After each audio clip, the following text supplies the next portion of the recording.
it took a lot of work, and we're really looking forward to working with you. So my name is Kevin Fox. I'm a social studies teacher here in Southern California, and I am a recovering We the People teacher. I had the great privilege of coaching a team for 15 years, and it was just a great experience, and I know exactly how your teacher's feeling. You'll make her proud today, I'm sure.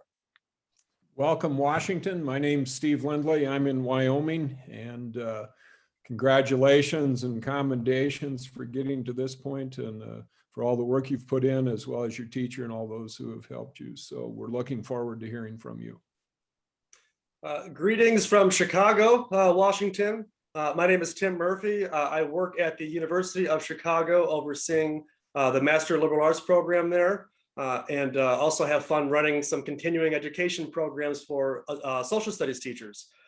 So like my colleagues, I'm excited to be here and very much looking forward to our conversation. Please introduce yourselves and your teacher. Hello, judges. My name is Elise Norris. My favorite philosopher is John Stuart Mill for his ideas. Oh, I apologize. John Locke for his ideas on social contract and his second treatise of government. Hello, I'm Maya Cheem. My favorite philosopher is Montesquieu for his thoughts on separation of power and government. Hello, my name is Mackay Owens. My favorite philosopher is Aristotle for his books on Nicomachean ethics and their connection to politics. On behalf of Tahoma Senior High School, our advisor Gretchen Wolfing, and Washington State, we thank you for judging us today. Okay, the question we will engage with you on is as follows. The American War is over, but this is far from being the case with the American Revolution. To what extent, if any, did revolutionary principles influence constitution making during the founding period? What problems, if any, does the principle of consent present when creating or amending constitutions? And to what extent, if any, are revolutionary principles evident in modern times? Begin when ready. We have it in our power to begin the world over again. Thomas Paine. Revolutionary principles from the Enlightenment period heavily influenced the founding documents of the American government. The principles are defined as revolutionary because the American values were drastically different from its mother country, Great Britain. The founders adapted Aristotle's concept of politia as a written constitution that served to embody fundamental laws and held power above the government that greatly differed from other governmental forms. American governance was an operation dependent on its constitution rather than the constitution being an operation dependent on the government like in Great Britain. This allowed for the government to be based on principles rather than old customs and traditions. The amendment process could be implemented, and the government was given space to change to match the needs of the time, which reflected the dynamics of the tumultuous Enlightenment period. Another revolutionary idea implemented in the Constitution was the separation of powers. Baron de Montesquieu, in his Spirit of the Laws, highlighted the need for separation of power, stating, "There is no liberty if the power of judging be not separated from legislative and executive power." The largest impact this idea had on the founders was extracting the executive from the legislature, as seen through the first two articles of the Constitution. This, paired with checks and balances, was revolutionary, as government would no longer be based solely on social hierarchy. These changes satisfied the demands of the colonists, who wanted direct representation rather than the virtual representation in Parliament that Britain had been using. The basis of American constitutionalism developed the principle that the people need to be directly represented in their legislatures. The consent of the governed can present various problems. For instance, slowing the process to create or amend a constitution, thus rendering it ineffective. This consent is derived from the theory of social contract, found in John Locke's second treatise of government, where the citizens give their consent by giving up some rights to have the protection of others. This can be troublesome as each citizen holds their own beliefs. The great disparity of ideology between people makes the amendment process and creation of government a long procedure. This is shown through our early history of our amendment process, averaging a time period of 2 years before time limitations were imposed on ratification. Despite potential compromises, another issue presents itself as the term consent of the governed does not encompass all voices. Walter Lippmann's book Public Opinion describes the challenge of creating a national document for a diverse citizenry. During the founding period, consent of the governed meant the consent of white land-owning men, rather than the consent of everyone under the government's jurisdiction. As the United States has evolved into the diverse nation that it is today, it prioritizes the consent of the majority over the consent of the governed. Lippmann describes modern political interest as concerned in public affairs but completely immersed in private ones. This leaves the voices of minorities, immigrants, disenfranchised groups, and others left out of the conversation of consent. Despite extensive efforts for inclusion by widespread movements over the last 2 centuries, it is evident that the United States will never fully attain the revolutionary ideal of absolute consent of the governed. Revolutionary principles are present today as seen through the motives of modern-day activism. Similar to the American colonists' claim to a right to revolution and a list of grievances, the same rights are posed today with the District of Columbia and Puerto Rico. Inhibiting insular areas from statehood aligns with the original grievance of taxation without proper representation in the national government. Furthermore, explicit violations of people's rights would mean that they have the right to alter or abolish their government and create a new system to better meet their needs under the social contract theory. The Yes California movement to secede California, also known as Calexit, demonstrates the use of the revolutionary principle, that being the right to secede, in a modern-day context. However, the movement's justification did not match the ones used during the revolution. With anywhere between 500,000 to 1 million supporters, this movement embodies the revolutionary principle of secession. Through these forms of advocacy of government change, revolutionary principles have been embodied by American citizens. In revolutions, the occasions may be trifling, but great interests are at stake. Aristotle, Politics.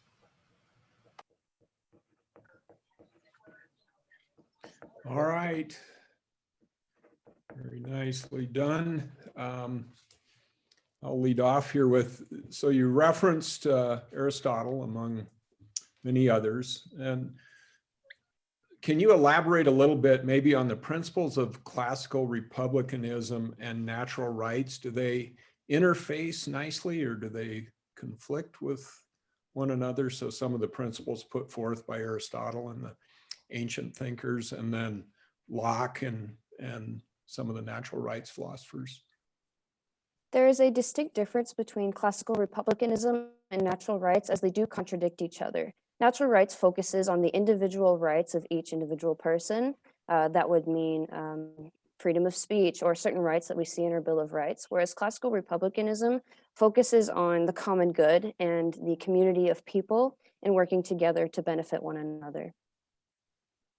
To further the point of my colleague, further defining common good, we can see this in distributive or communal common good, in the idea of groups coming together in an abstract to find a solution that is best for the whole. And which of those two philosophies kind of did take dominance in the US Constitution? Based on our Bill of Rights, I would say that the natural rights is really dominant in our Constitution and in our government overall. While we do have many parts of our government that's really important and really draws from classical republicanism, we really highlight the protection of individual citizens' rights. Thank you. So let's go back to your prepared response. You said something that was very intriguing. Well, you said a lot of things that were intriguing. One of them was that one of the revolutionary elements of our constitutional thinking was the sort of the social hierarchy was no longer the controlling power. Take us to 2021.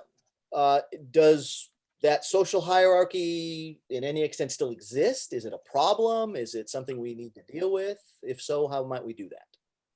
I feel that our goal as a country is not to focus on social hierarchy. However, I don't think that it is completely inevitable. I think that is seen just through the political figures that run for office today. You can see some more famous celebrities that tried to run for office. Like you can see Kanye West presented himself to be in the running, which I found very interesting. And then even Donald Trump, when he ran for president, it was quite a shock because he was seen as a celebrity coming into it.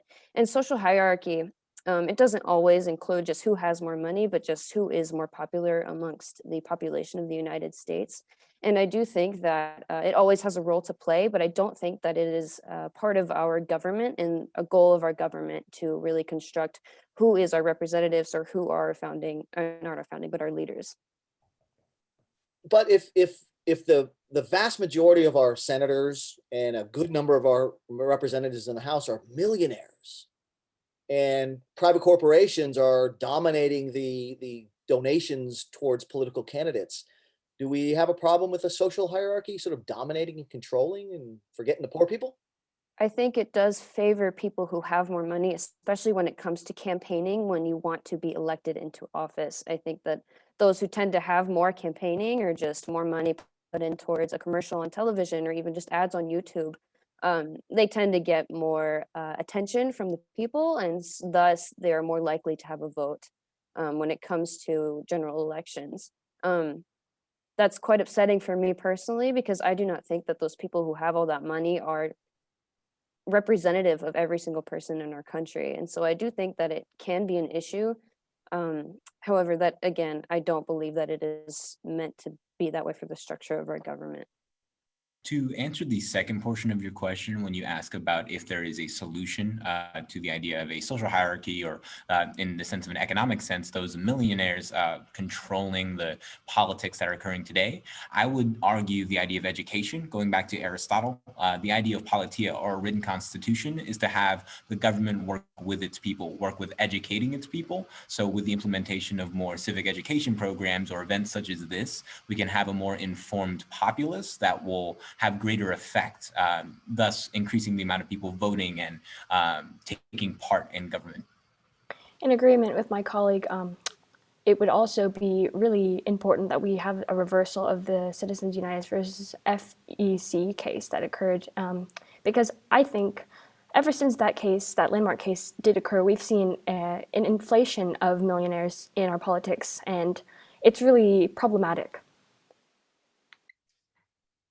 Let me go back to something that was said toward the end of your opening remark about revolutionary principles today.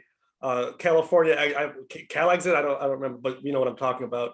It was suggested or stated that it's unlikely to succeed. And I'm not trying to put words in your mouth, but I guess I'm curious about what constitutes a proper justification for that right to revolution, or a proper justification for secession. So certainly 1776, we all say 2 thumbs up.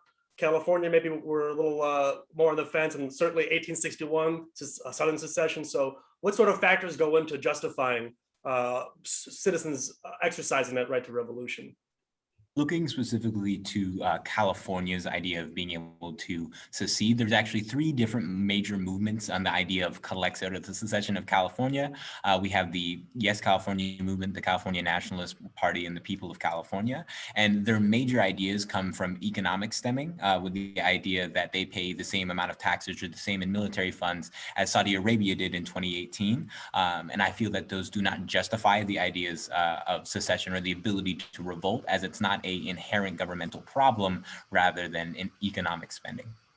To add to my colleague and to look back to the historical findings of this right to revolution, a lot of Enlightenment thinkers define the right to revolution as when the rights of the people, or that social contract that John Locke talks about, is broken, and they feel that the government is no longer protecting their rights or supporting their needs, and that peaceful conversation or some sort of protest that does not end well, or does not end in a true change of supporting the people or just addressing the needs of the people, begins that right to alter or abolish their government. And I think that the Calexit movement focuses more on economic, what the people might want economically, rather than their specific rights that are in our Constitution that are guaranteed by our government system.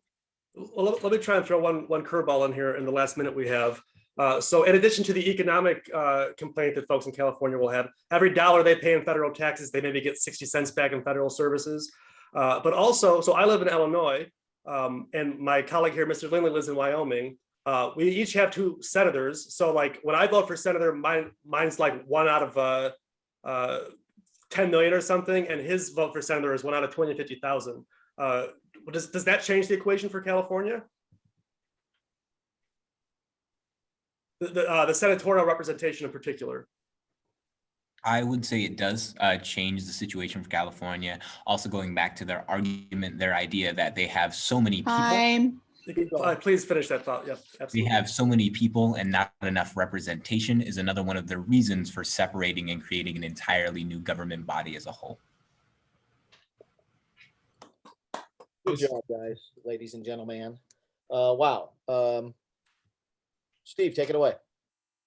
Yeah, most impressive. It was very enjoyable, as well as I mentioned, impressive to listen to you. When we kind of get into a conversation, then it's it shows really how well prepared you are, because your reflections are exceedingly well informed, but they're genuine, and it's not something you can sort of rotely practice.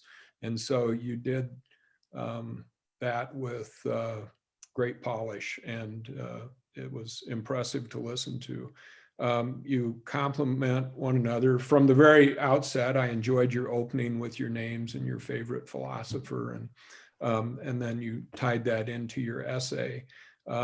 You had a breadth of, you handled very well the question I had on classical republicanism and natural rights. So from that to current issues, Citizens United, and even more current than that, and the California situation, all handled immensely well. So I was impressed by your preparation and your delivery, and you'll be great successes throughout your life. And thanks again for participating. It was fun to listen to you. Yeah, I concur. And I particularly, I really liked your prepared response. It had some interesting, novel ideas, well organized. And what I liked was your recognition of the real shift that occurs, and your comparison to the parliamentary system in England, about the Constitution is a tool of the people over the government, not the tool of the government over the people. And that's a fascinating insight, and it's really quite sophisticated. So that's excellent. Your understanding was quite deep. Your constitutional application was solid. I guess keep thinking about the complexity of this society we live in, and that we don't go linearly up always, right? We've got this fluctuating thing. Arguably, the amount of money in politics, and I couldn't agree more with the rescinding of Citizens United as a possible way to go. But there's a lot of people worried about the inequality of money and status, and then thus political power and influence. So it's very dangerous to our democracy, but I'm sure the three of you will solve all these problems in the future. I feel good about it. Good luck. Yeah, just super job. Poised and polished and collected, but insightful. It just the trifecta, or I don't know if that's four, but just all around good. This was the first time that DC and Puerto Rico were brought up. And what I think that does, and I didn't realize it until you said it, but what that does so well is, like, these revolutionary ideas from the founding, like, we don't just have the sentiment today, like, we're not just protesting the different, but like, and those two narrow issues, it's the exact same type of thing, right? Representation and taxation. And so I think that was a fantastic thing to throw in there. You guys might be too young to know this, but before he married a Kardashian, Kanye West used to be quite the artist. He was also the first time that Kanye was brought up, but brought up effectively as well. And he's lived in Wyoming, so. And he's a ranch in Wyoming. Yes. Yeah, the only state that would take him. But what I think was, what I think you guys did a really good job on was the nuances of all of this. It was said that consent of the governed does not equal all voices being heard all the time. And it's too easy to speak in platitudes that this is a democracy and all the voices are all. It doesn't work. Logistically, it's a nightmare. So you brought that in there very nicely. And speaking of the nuance and complexity, consent of the government becomes tricky. Each citizen has its own beliefs was another quote that I wrote down, and just all of that together shows I think a fundamental understanding of these tricky issues that we have. And I thank you for your time. I enjoyed this very much. Wish you well, and thanks to your teachers. Thank you all. We really appreciate Thank you your so time. much. Yeah. Thank you.